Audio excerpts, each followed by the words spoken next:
ready. Welcome in, everybody, to the CFB Nation All-America podcast presented by Twisted Tea. I'm Bill Trocchi, senior editor at sportingnews.com, alongside Bill Bender, our national college football writer at sportingnews.com.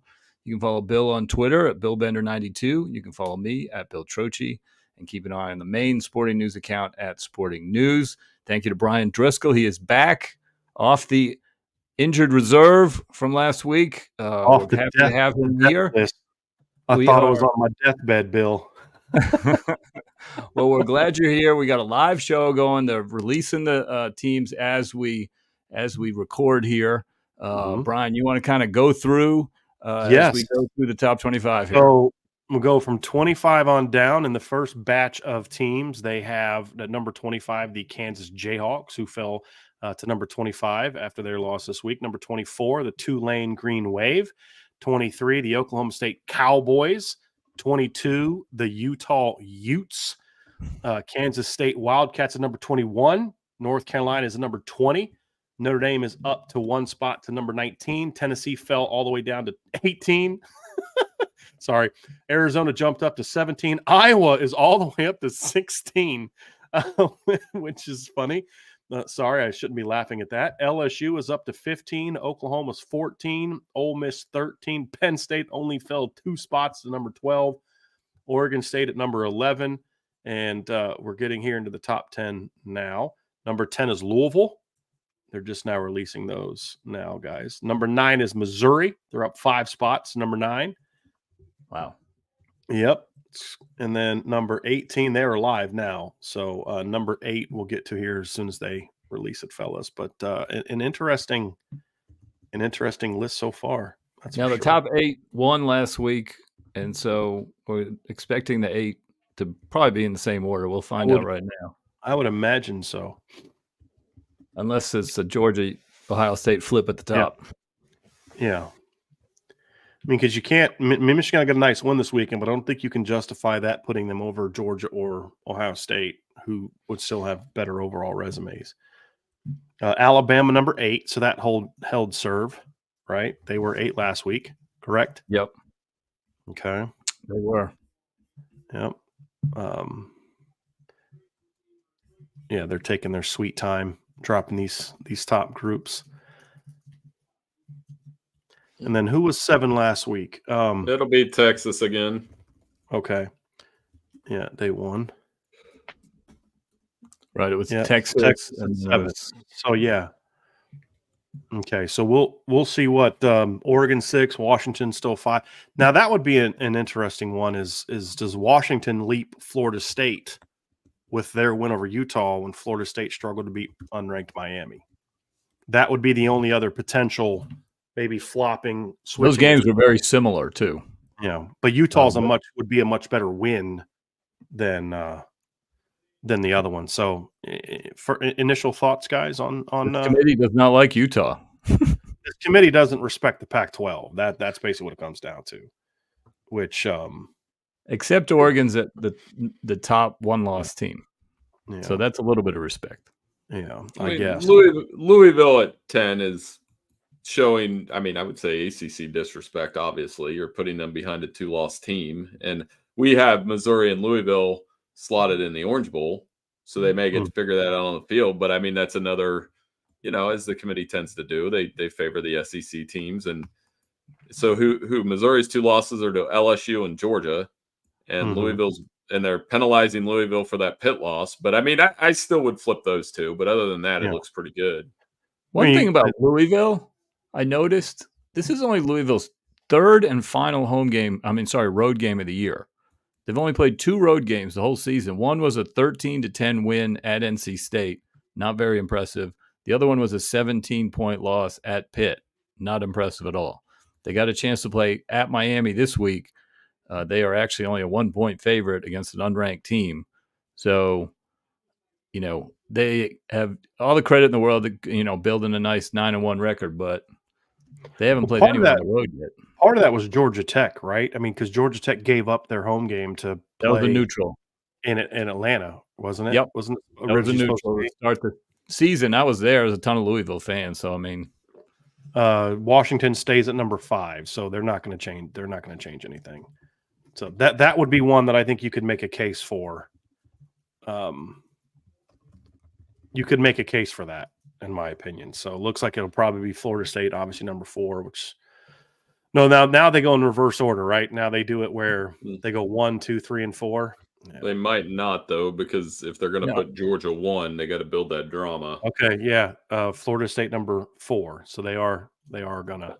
They're going to put Georgia number 1. Yeah. Yep. So after one of the best looking games that Ohio State's had so far, I'm going to drop them.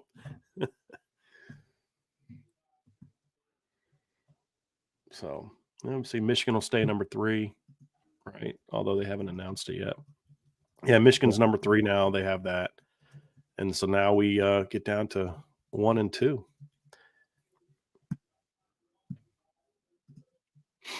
That's going to lead me into my Troche trivia question. Okay. That's going. Oh, you don't want to give us any kind of heads up at all on that? Well, we can give it now. We're talking about the number 1 seed. There have been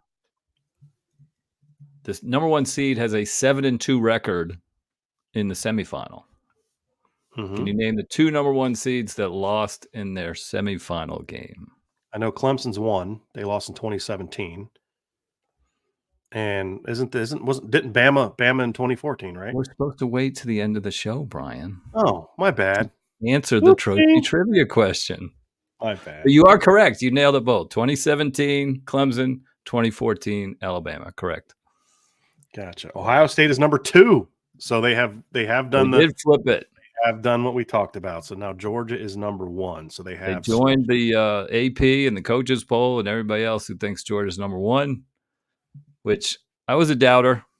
Bill knows that during the year I was a doubter. Georgia was number 1, but yeah, the resume, and they're just clicking on all cylinders right now. I mean, Bill, you called it. What did you see on Georgia this weekend? They're the best team in the country. I mean, Michigan's not beating them. Ohio State's not beating them.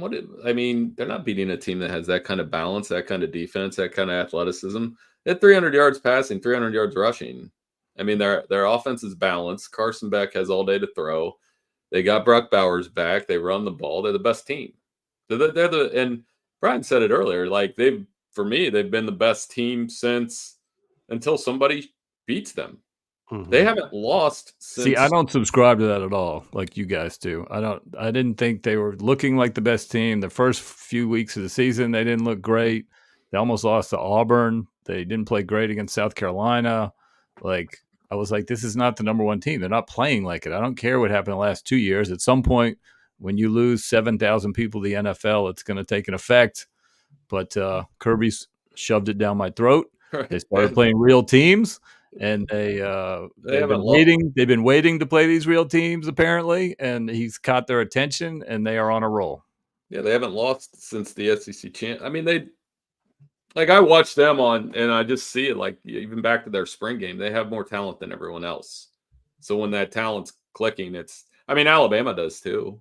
Alabama, I don't think Ohio State or Michigan would beat them right now. Ooh. I don't. I mean, with that defense clicking the way it is, with that, Ohio State and Michigan's offenses are not better than Alabama's right now. Oh, come on! I'm being just truthful. Like, did you watch Alabama in the first half against Kentucky? And Kentucky is a team matter. 28 points. I think Alabama and Georgia are. But yeah, those are the 4 best teams in the country. If we were doing right now. Those are the 4 best teams, and Alabama's not one of the 4 best teams in the country. Come on. Oh, they absolutely are. Oh, they come absolutely on. are right. Who is better than them? They would crush number Washington. 1, the 4 teams actually in the playoff ranking right now. I mean, now we're getting down to like the Kirk Herbstreit, who has the highest ranked recruits or whatever. I mean, I've watched just about every Alabama game they've played this year for obvious reasons. We're talking about a team that less than a month ago barely beat Arkansas. Barely beat Texas A&M. I mean, that team still exists. They beat Kentucky, an LSU team, by less points than what Florida State beat that team. Alabama did it at home. Florida State did it on neutral field. Those games still count, right? And they beat Kentucky, who's lost 4 or 5 games. They haven't. Right? They're not the same team they were a month ago, though. They're not. Oh, If Alabama, come on. dude, if They Alabama were played losing Florida, by 17 points to Tennessee like 2 weeks ago. if Alabama played Florida State, who would be favored? Right? I don't care about who's favored. Who would be Vegas favored? doesn't make. I don't know who's. I don't bet. I don't care Who who's would you favored. Who would be favored, Bill? Who was favored Who would be favored? between Alabama and Ohio State in 2014? Who was favored It to win does- that game? No, like I'm asking you, if the betting favorite is typically who people think is the better team. I don't care what Logically speaking, people that's think is the better team. that's more people would bet on Alabama to win that game than Florida State. Was Alabama Hands favored down. to beat Texas? Yeah, they were. But that was 2 months ago. I'm talking right now. I'm not talking about a game from Cutoff September. when games stop mattering. What's the cutoff I'm not. for when I'm just games saying. don't matter anymore? I didn't say they should be ranked 4. I said they are the better team right now. I would take Alabama over Texas. I would take Alabama over based on how they're playing, based on the fact that Texas doesn't have their running back. They don't have Jonathan Brooks anymore. They're a different team without him. That's going to show. Okay. Based on the fact Texas has barely won against TCU and Kansas State the last 2 weeks. We're going to just gloss over that. Well, so the cutoff is the last 2 weeks then, because a week before that, Bama barely beat Arkansas, who's about to fire their coach. So again, what's the cutoff for when we stop caring about how teams looked? I think Alabama looks better than Texas, Florida State, and Washington right now. And I think I would take them to beat all 3 of those teams. Right. And I don't even think that's a hot take. I think that's reality. I would favor Oregon. We've talked about this. I favor Oregon in a rematch against Washington, and I think they will be favored. And I think they're playing better. So do you think they should be ranked ahead of Washington? They lost by 3 points on the road. I mean, it's tough to ignore the head-to-head, but I'm just saying if they played again, I would think Oregon would win, and then they would split. So is then the argument that Oregon should be ranked higher than Washington because they? I don't think he's Oregon. No, because resume plays a point. Resume plays a part, but we're talking just who do you think's better? I think Alabama doesn't deserve to be ranked ahead of any of those teams, but I think they would beat them right now. That's my art. I mean, that's what I'm watching. So what are we talking about here? Are we talking about who's the better team, or we're talking about where teams should be ranked in the playoffs? All I said is the 4 best teams in the country are Ohio State, Michigan, Alabama, and Georgia, and 2 of them aren't going to go to the playoff. I mean, that's my opinion. I think it's a pretty sound one, actually. I think I wouldn't take Washington to beat Ohio State. Yeah, but I'd have them both in the top 4, and I'd have Ohio State ranked ahead of Washington. So of course, it's like I think the loser of Ohio. We can have this discussion. I think the loser of Ohio State and Michigan will not make the playoff because they're running out of time and they're running out of losses. Sure. And I think the loser of Georgia, Alabama is even in more trouble because there is a scenario where the SEC could get left out, and I still don't think that's going to happen. Well, so I think the news from tonight is that Georgia has become number 1 and Ohio State is number 2. And if Georgia stays there, which we think they're going to be double-digit favorites in their last 2 games. I think that opens up the possibility of Georgia losing to Alabama in the SEC championship game and staying in the top 4. I think that's the kind of the takeaway from tonight because it's happened before. Didn't it happen to Georgia in a couple years ago, right? 2021. 2021. They were number 1. They lost. They stayed in the top 4. So if you're number 2 and you lose, it becomes a little more precarious. I think Georgia's got to feel pretty solid, even if they lose the SEC championship game. You agree with that? Georgia's in if they lose the SEC title game. They will stay in the top 4 if they start at number 1. I think it depends on. I would lean towards yes. I just think it depends on who wins out. But I would lean towards yes because here's the scenario in which I think that could not happen. I think Florida State wins out, Washington wins out, and Ohio State or Michigan wins out, and then Bama wins out and beats Georgia. I don't think you can justify having a 12-1 SEC runner-up in over 3 undefeateds, and then also the team with the same record from their league who just beat them. I think that's the only scenario. If Oregon wins over Washington, then you could see a scenario to me where they could justify just dropping Georgia down and then leaping Bama ahead of the Pac-12 teams. I think that's the only scenario. And I think the thing that makes this a little different than 2021, if you remember 2021, like everybody just kind of nobody wanted to be in the top 4. Like the number 5 team was Notre Dame. That team had 0 wins over top 25 teams. I think this year the difference is you're going to see a lot better resumes at 5 through 7 than what we saw in 2021. So that might make it a little bit less.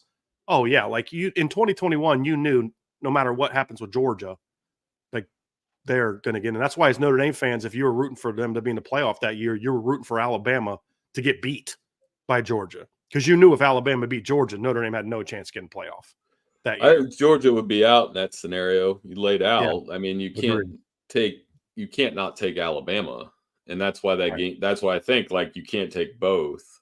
And Ohio State, Michigan. Ohio State had that like backdoor in last year. Unless like I said, we're running out of time for. We are running out of time. I mean, it's crazy to think Alabama could jump from 8 to 4 with 1 win, and Georgia drops from 1 to 5 or whatever it would be in that scenario. I don't know. It's exciting to think that there's 2 weeks to go in the regular season. Then we have championship weekend. And based on these rankings, number 1 is going to play number 8. Yeah. Number 2 is going to play number 3. And number 5 is going to play number 6 in the next 3 weekends. So we got some great mega battles to look forward to. Doesn't number 7 also have a big game coming up here soon as well? Most likely. Isn't right now it's slated to be Texas? If Oklahoma State loses one more time, doesn't Oklahoma then get into the? You're right. I mean, that conference is a mess right now. Right. So you just gotta like to me. I look at it like how does this conference get eliminated? Texas, and what is the most likely conference to get eliminated? Obviously, it's Texas first. I mean, they've got to go through. They could lose. They could. Somebody on the comment says I'm drinking vodka. I'm not. They could. I'll say this. They can say I'm drinking whatever I want. Like they could lose at Iowa State this weekend, and would you be like, "Oh my gosh, I'm so shocked"? I wouldn't. No, especially with all the injuries that they've had. I mean, that part's a fair point. So ACC, Louisville's not getting in, correct? No matter what, because they've already put them behind Mizzou. No. So one Florida State loss, that conference is gone. Then the Pac-12 is the one that's going to block off Alabama or Georgia loser and Ohio State or Michigan loser, unless Oregon State gets in the way the next 2 weeks. Yeah, that's what I was going to say. Is we're still not in the point yet to me where I think it's assumed that you're going to have a 0-loss Washington team against a 1-loss Oregon team. Because to your point, Oregon State plays both of them, and one of them being a rivalry game. And then Washington plays Washington State. And with all due respect to Washington, who I was a preseason playoff favorite of mine, I always say this, guys, when you're talking about rivalries, throw the records out. I mean, we don't think Washington is going to lose to Washington State, but I've seen crazier things happen in the Apple Cup, right? So the Pac-12 still has a chance to annihilate itself for the next 3 weeks. Washington's a 1-point favorite this weekend on the over road. Oregon State. I mean, yeah, like it's team. That's do you know why? A tough one. Here's a stat I dug out on that game when I was researching it for our podcast tomorrow. Oregon State is 15-1 at home in its last 16 games. The only loss was a 3-pointer to Caleb Williams and USC last year, 17-14. In a game they had like over the last 3 5 years. chances to win that game. Like that's what they I'm had saying. so many chances to win that game too. Yeah. The Beavers are tough at home. He has done a phenomenal job, which makes me really sad as to why Oregon State's being left out of this whole conference realignment, because the job he's done there is phenomenal. Somebody mentioned him as for the A&M job, and they're like, why would he leave that job? I'm like, because his school's about to get relegated to Group of 5 status. That's why. You know, can we do this? Do we all agree that Georgia now deserves to be in the number 1? Because like Bill, you talked about earlier, I have a you're the champ, so somebody beat you mentality. But I was also okay with them not being number 1 in the first week because the resume wasn't there. But do we agree that after beating Missouri and let me rephrase, after destroying Missouri and Ole Miss, that Georgia now does belong because of the resume? And absolutely. I don't know if they destroyed Missouri, but they beat them. They destroyed Ole Miss. That's for sure. Yeah, they look good, and the resume matches how they're playing right now. So yeah. I definitely think so. You know, like I talked about, I didn't think they looked great against South Carolina and Auburn. I think they would tell you they didn't look great against South Carolina and Auburn. But they're rolling right now, and I think they're going to roll through Tennessee. And they know what time it is. This is their third year through this thing, and they're ramping up for another big playoff run. Well, this is something that Notre Dame fans who listen to my show are going to understand where I'm coming from here. But this is why you develop your young quarterbacks and be willing to take some early lumps, knowing that if you trust the kid, by the time you get into late October, November, you're going to be clicking, and that's exactly what's happening with Georgia. And were you talking about Alabama? No, we're talking that's what they're doing. Talking about Georgia. Took lumps with the quarterback, playing really well. Same principle. Same principle. I mean, yeah. So I mean, like the scenario I laid out, Brian, like not unfathomable that like Alabama could be ranked 4 in 2 weeks. It's not unfathomable, no. But what I'm saying is today, right now, because for Bama to do that, they'd have to beat Georgia. If Bama beats Georgia, then that's a different story. But right now, I don't think Bama's capable of beating Georgia. I don't think that game's going to be close. Really? Mm-hmm. No. So I think that brings me to a little all fired up about how beating a bad Kentucky team and a Tennessee team that has no business being ranked in the top 20. But I'm not impressed. Or LSU. So I want to play a little game here as we talk about all these big games. And I know you weren't a big fan of the point spread argument, but I want to play the game anyway. Mm-hmm. Ryan Driscoll, what's your point spread? Georgia, Alabama. I mean, I don't really know how point spreads are decided, but if I was making a prediction, if I was making a score prediction, I would have Georgia winning by at least a touchdown. Okay. If not, that's Bill. If that's what we talked about. What's the point spread between Georgia and Alabama going to be? Yeah. 5.5 Georgia. I was going to say 6.5 Georgia. Yeah. Yeah. All right. Set the line for Washington, Oregon. Assuming both win out. Assuming if they were playing tomorrow on a neutral field, what's your score prediction? Where's the Pac-12 championship game at? Is it in Allegiant Stadium again? I would guess it's in Vegas. Yes, it is. Neutral site. Oregon -1.5. What do you think, Brian? Who do you like in a rematch?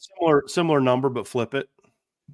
Then fair. That's fair. Yeah. I mean, like either way, they could. It's going to be a close game. It's a close matchup, one way or the other. Brandon, Oregon by 2. I think Oregon's going to win the rematch. Brandon on the comments is right. Brandon, Oregon -1.5. You know, the last 2 Pac-12 title games have been rematches of the regular season, and the team that won the regular season game won both rematches. Mm-hmm. Just a little FYI, since I like to do. I'm coming along with the trivia with you. I'm doing my little Troche nugget. How about that? All right. Let's say tomorrow, Ohio State and Michigan are kicking off in Ann Arbor. What's your spread, Bill? Tomorrow, no Harbaugh. Michigan 3.5. That's it. Maybe more. No Harbaugh 3.5. Harbaugh 3.5. I think that, and we have to dig this up, and this is my homework assignment. They haven't been favored against Ohio State since I literally can't remember. So I really think it might be like 20 years since they've been favored. It might be 2003. Wow. Brian, who do you favor in that one? I think they should be favored. They're at home. They're an undefeated team. They've won the last 2 games. I still would predict Ohio State to win. But if we're talking about spread, I've been calling Ohio State beating Michigan since the offseason, and I've seen no reason to see otherwise. But I mean, Michigan's the home team and an undefeated team, and has dominated this matchup the last 2 years. Michigan deserves to be a favorite at home, even without Jim Harbaugh, because they showed this weekend that they can still go out and play good, sound, fundamental football and win a tough game on the road without Jim Harbaugh. And that was a lot more of a chaotic situation than what we're going to see in 2 weeks, when they've kind of had now 2 games to prepare for what it's like to go through the week of practice with him, and then I have him on game day. Well, Brandon asked in the comments, and I have the answer to that one. He said, when's the last time Michigan won 3 years in a row? I was in high school, 95-97. They won 2 upsets. Cooper era. They lost. Ohio State lost 2 in a row. They should have won. One with Eddie George on the field. And then in 97, they had a top 5 showdown where it's kind of like this year. That game could set up like that, where Michigan wins the game. Charles Woodson has the punt return. We all remember that. Ohio State was still in that game late, and they threw an interception, a pick six late. I believe it was Andre Weathers ran it back, and that's the last time it happened. I was a senior in high school. So it's been a minute, and that's why, to your point, Brian, that could absolutely, like, it doesn't, either one doesn't make me flinch, right? Like, if Ohio State wins that game, I'd be like, yeah, it makes sense. And if Michigan wins, despite everything they're going through right now, and they're not a martyr, whatever, we don't have to get into that, but I was impressed that they were able to go to the road, that, and by number ranking, that is the best road win of the year by ranking. For who? For Michigan. Like, for Michigan. A road win. Yeah, I didn't know if you're saying for any team in college football. By ranking, that is the best road win this season, even though Texas winning at Alabama is by any team. Any team. Like, Penn State was ranked 8. Nobody's gone in and beat somebody ranked higher than 8 in the road. What was the Alabama rank when Texas won? They were out of the top 10. They were lower, I think. You sure? They weren't. I don't think. Second week of the season. I think they preseason number 4. Maybe I'm wrong. Bama was 3rd when they played. Maybe I'm wrong then. So other than Alabama, Texas, which was a better win anyway. So, but top 10 win on the road, didn't throw the ball in the second half. 32 straight runs. Borderline disrespectful competitively. You want to talk about a competitive advantage? That was competitive disrespect at the highest level, that they didn't throw the ball. I mean, it's interesting that you say you like Ohio State. Their offense has bogged down several times this year in several games, but Michigan's offense has played like one good defense this year, and they didn't look like world beaters this past week on offense either. I mean, I'll make this claim, and I know this is going to drive Bill nuts, but I'll contend that Michigan will be the 3rd best defense in Ohio State that Michigan will play this year, or excuse me, Ohio State will play this year. No, they're not. But Penn State's not better on D than Michigan. Yeah, they are. No, they're not. And Notre Dame's not better on offense. Notre Dame is too. We'll see in a couple weeks, but yeah, they are. Okay, but I mean, if you go look, I've already broken this down statistically. If you go look at the teams that Michigan has played this year, offensively, they've played no one with a pulse on offense. That includes Penn State, by the way. Oh, so you're saying Michigan's defense is overrated? No, I don't think it's overrated. I just think it's statistically inflated by – it's a very good defense. But I just don't think it's as good as those other teams. I think the front 7 at Penn State's better than Michigan's. And I think Notre Dame's secondary is better than Michigan's. So those are definitely 2 parts that I think are true. But if you even concede that, okay, if they're on a similar level, here's the big difference for me is that Ohio State will still be more battle-tested, and some of their struggles are begin against better teams. But I also think that when you look at Ohio State too, they're finally getting healthy, right? That's part of the thing with Ohio State too, is that Travion's been out at times, Kate Stover's been out, Emeka's been out. They're kind of starting to get healthy, and their quarterback is, they think is starting to find his groove. I think we'll see this weekend if he can string a couple good games together. We'll find that out, but I just think it's a matchup thing for me, Bill, and I think this Ohio State team is going to match up.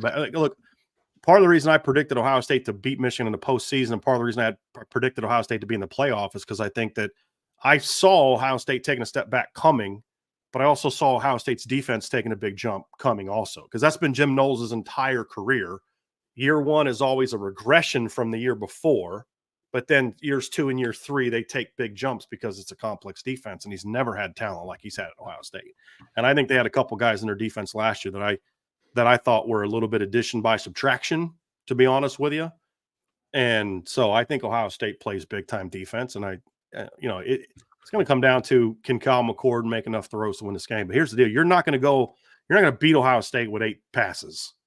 Ohio State's not Penn State because Ryan Day's not James Franklin. That's why I can't hear that Penn State's better than Michigan. No, defense. Their defense isn't better than Michigan either. They're not. Their linebackers are better than Michigan's. They're the rest. But if you can't stop a team from running it 32 straight times, they're not. I mean, and Michigan's front 4 is nasty. Their interior defense. Their interior is very good. Their interior defensive line is like Georgia, Alabama good, and that never happens. Those guys are that good. Mason Graham, Grant, those guys are legit. They've got a good pass rush, and they've got veterans in the secondary. That's why Ohio State, Michigan's going to be very similar to the Notre Dame Ohio State game. It's probably I going to think be so. 21-17. It's going to be similar. I think they're all going to look. I think it's going to look very similar to Ohio State, Penn State, Michigan, Penn State. It's going to be an old school Big Ten football game. Ohio State's got a ton of experience too. Yeah, they've got it's going to be an instant rewind of Notre Dame in some ways, where they, one or two plays, one or two fourth downs. You're right about Knowles. I mean, they look so clean, and they make you work. They don't give up big plays. Michigan probably gives up more big plays than Ohio State, but not by much. It's going to be have to fit in a lot of commercials because it's going to be a quick game. I definitely think that we're going to see. I think the interesting part of this too is going to be Michigan has been able to thrive being relatively basic defensively. Mm-hmm. They had to kind of show more against Penn State. Penn State didn't have that on film. Ohio State will.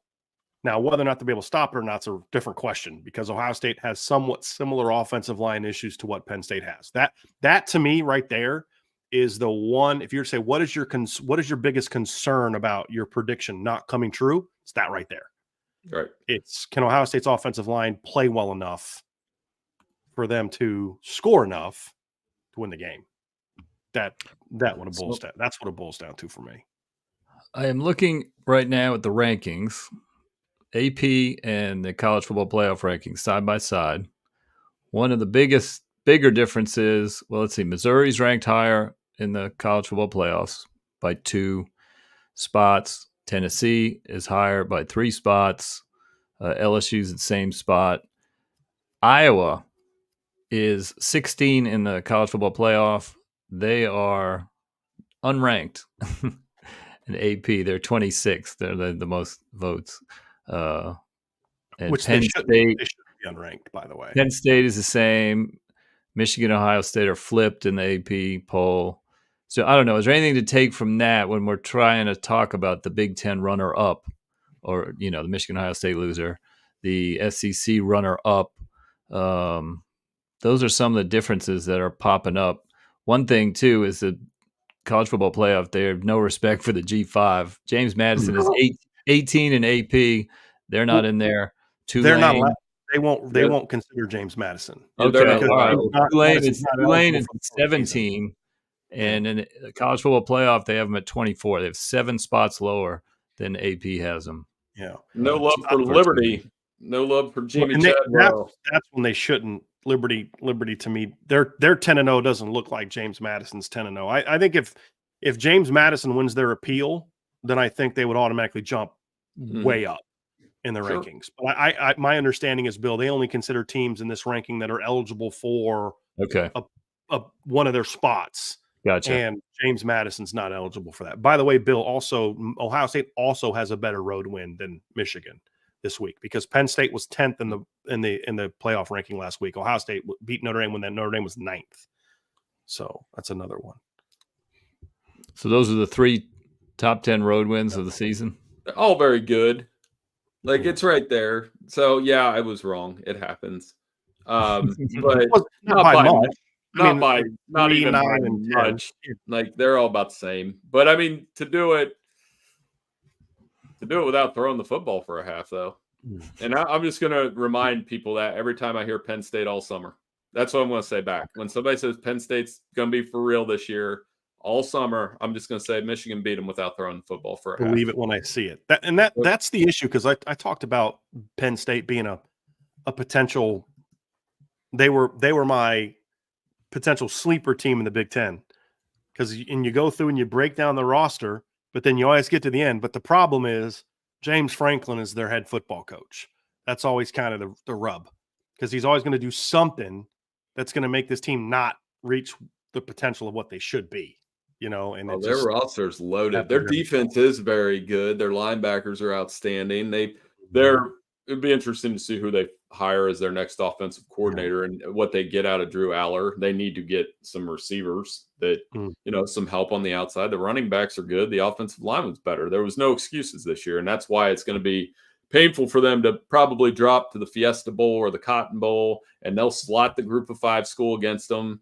It'll be like Tulane versus Penn State, and you're going to be like, yeah, it's fun if we're doing a 12-team playoff, but for them, they've played Memphis in a New Year's Day 6 Bowl. They've played who else? They played USC one year. They've been to a couple Rose Bowls, and they're a frequent flyer in the New Year's Day 6, but it's got to be a disappointment. That was wild that they fired the offensive coordinator after that game. To me, you don't need to get a head start on offensive coordinator shopping. Oh. Like, I understand sometimes you got to cut bait with the head coach, and you want to start your coaching search a little in advance. You don't really have to do that with the offensive coordinator. That was kind of symbolic that, like, yeah, we're not satisfied either. See what I'm doing? I'm firing the offensive coordinator, more than just like, I mean, you're going to go 20-4 the last 2 years. Like, you did underachieve. You can make a change in the off season, but it was weird to do it right after the game.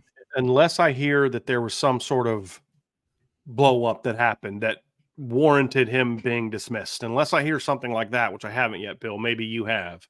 It was a pass the buck, pass the blame onto somebody else move. I think they when they lost to Ohio State in the press conference after, they were pressing Franklin as they normally do, and he kept mentioning, oh, we could have run the ball on that one. Or not, they were, why didn't you run the ball? Well, it wasn't communicated right. Or, and it was kind of like, why didn't you tell the offensive coordinator to do that? You know what I mean? So there was a little bit of that, like, I'm going to kind of throw my coordinator under the bus without saying his name. So that kind of like, you think of it retroactively and you're like, oh, and then you watch what they did Saturday and it was the same thing. Like, I think between both games, they had a situation where they would call timeout and then punt. It was like, what are you doing? Like, that's Mike Yurcich. He tried to draw him offside, and then he had no intention of going for it. I think he was trying to draw him offside for the five-yard first down. The Ohio State game, they called the timeout on a third down, and it was like 3rd and 1. You call timeout, you're like, okay, what play are you running? They don't run the ball. They run a pass. And then it's like, it was a lot of just third down dysfunction in both of those games. You can look at the stats of how bad they were on third down. It was 1-16 in one game. I'm trying to pull it up real quick on the other. It was, let's see how bad they were against Michigan on third down. They're 1-16 against, so between the two games, you're 5 of 30 on third down, and that's the most important down in football. That's about 16%. It's awful. And I didn't love his 2-point decisions either. I didn't like going for 2 in the first half. Although it to me, it sent a message like, we might not score again. We try to get to 14-11. Panic move in the first half. And then in the second half, you score a touchdown with 2 minutes to go. Is that what it was? And they pulls them within 9. If you fail that 2-point, the game's over. You extend the game. Keep yourself in the game as long as you can keep yourself in the game. And once they failed that 2, it didn't matter what happened on the onside kick or anything. I don't like either of those decisions, so. And that was apparently Mike Yurcich's fault. Was it Mike Yurcich's fault? He called a quarterback draw or an inside dart run on 4th and 6 against Ohio State a few years ago. Is that Mike Yurcich's fault too? No, it wasn't. There's a pattern that existed well before Mike Yurcich was the offensive coordinator at Penn State.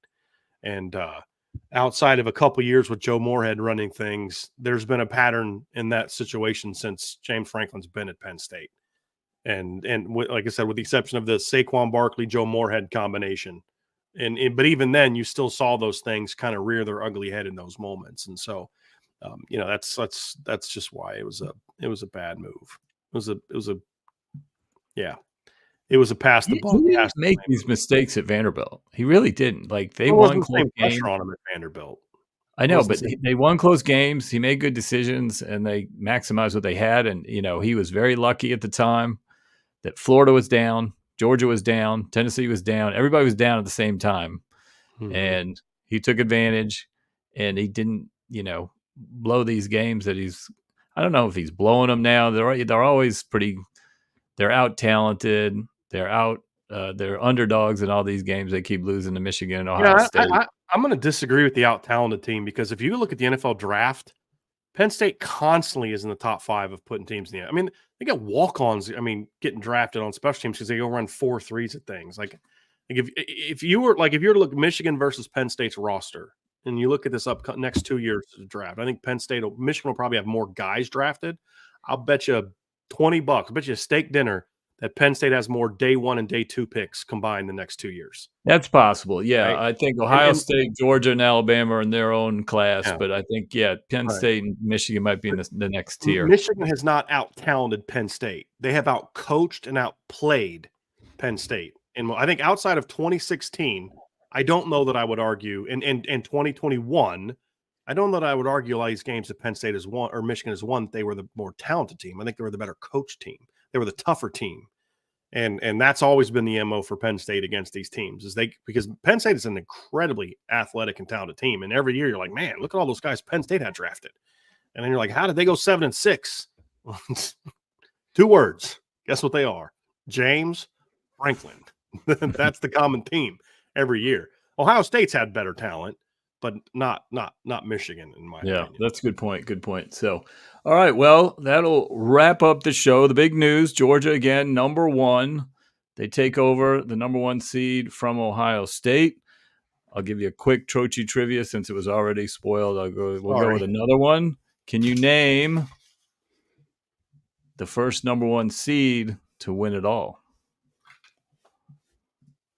Who was the first number 1 seed to win it all in this format, this 9-year format? No cheating. That would be Clemson in 2018, correct? No. Interesting. Hold on. That was the answer to the other one. They lost in the semifinal. No. Clemson 2018. So it'd be Alabama 2015? Clemson was 1 in 15. So it's probably 2000.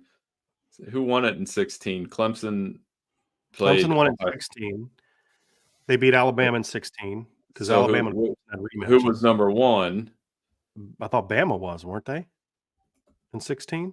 Probably. And then 17, it was, I'm trying to go through each year now. Clemson was number 1, 17, and they got beat by Bama. 18, it was Clemson. 2019, who won it?